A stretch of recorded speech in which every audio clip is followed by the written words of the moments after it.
My sister Judy and her husband Vern have 4 children.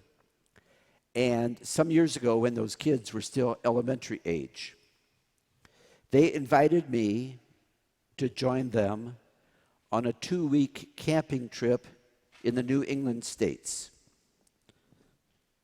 Maybe I invited myself. But anyway, we decided to head up there, and they had a large, full-size van pulling a camper. And although it wasn't officially designated as such, we ended up with assigned seats. Mom and Dad in the front, my nephew Keith and I in the second row. Third row is my nephew Kurt and my niece Sheila. And in the last row, the oldest of the children, just going into junior high, was Craig. And he liked sitting way back there. That's also where the snacks were.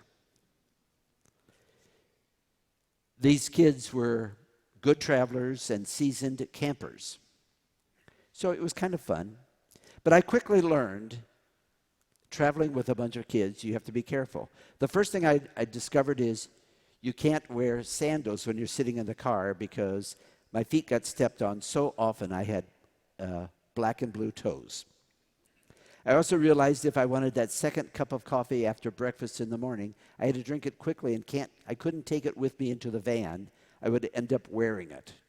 And that did happen. But there were lots of exciting moments. We drove up Mount Washington together, and that was spectacular. We were at the seacoast in Acadia National Park in Maine, looking at the sea creatures in the little tide pools. That was wonderful. We saw a lot of beautiful scenery, even went into some of the cities like Boston. There were some disappointing times, however, challenging times, like the days it rained.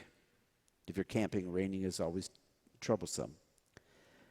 There were times when, I remember one time in one of the mountain streams, it was a beautiful day, and I said, well, let's go wading into the stream. And the kids all followed me. And we didn't realize that the rock base of the stream, the rocks were very slippery. And we all fell in, got wet, icy cold water, scraped our knees, the whole thing. There were times when people got grouchy, times that people started crying a little bit, and sometimes it was even the kids. When we actually camped, they were in the camper, and I had a little tent set up aside. That gave me a little peace and some solace. All in all, though, it was a wonderful trip, but the reason I'm bringing it up is because it became for me kind of a symbol of what the church is supposed to be about. We are all traveling the journey together. Maybe not in a full-size van, maybe not with a camper, but we're traveling together. We have ups together, we have downs together, we have disappointments. We put up with each other on bad days as well as good days. We have disagreements, but we continue to travel together. We talk about the journey of faith, and that's what it is. And my summary line is, we are all in this together. Probably the biggest mistake that people make in faith, the biggest mistake, is they privatize it. Somehow it's just like my own personal journey. I have to find God. I have to get to heaven. Well, there's a lot to be said for that, but it's not private. It may be personal. We can't just claim, well, I know somebody who's religious. We have to have a personal relationship with the Lord. There's no question about it. But we confuse personal and private. It can be personal, but also social. We are in this together. And we have a responsibility to each other. And we are accountable for each other.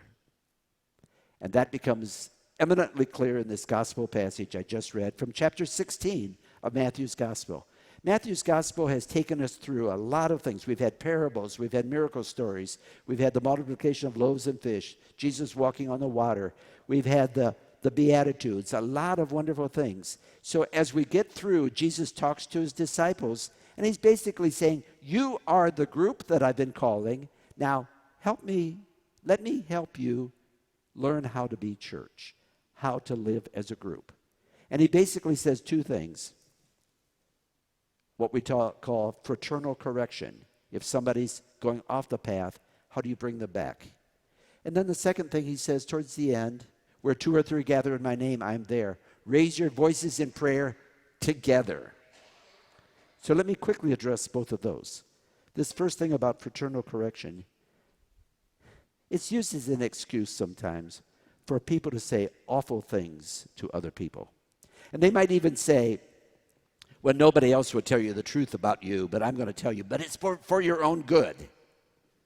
I don't know if you've ever used that line or if you had it used for you, towards you. It's pretty heavy. I remember way back in the seminary, some years ago, a friend of mine, and I will say he was a friend of mine came into my room one afternoon. I was probably studying. He came into the room, and he started the conversation this way. Herb, I figured out what your problem is. I didn't know I had the problem. And to tell the truth, I can't remember what he said beyond that. Maybe I still have that problem, whatever it is. But for some reason, he felt compelled to tell me his interpretation of what I was doing. That's not fraternal correction. Fraternal correction doesn't mean we get everything off our chest about somebody else. Fraternal correction doesn't mean that we knock them over and say, I'm doing it for your own good. Fraternal correction means, literally, if somebody is going off the path, if they are wandering astray, we have to have a responsibility for them, but it has to be done in a kind, loving, gentle way. And the best way you know that it's from the heart is if we stay around afterwards and help the rebuilding process. The other thing, though, is that church is where we join our voices together in prayer. And that's what we're doing this morning. Even people from afar, we're joining our voices.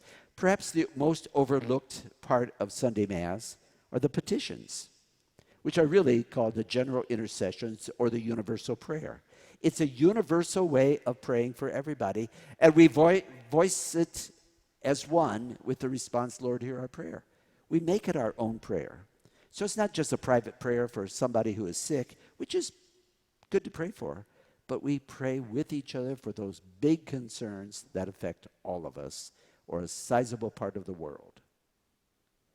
We have to learn how to pray for other people and not just for those we love and know or ourselves, but the people we don't even know.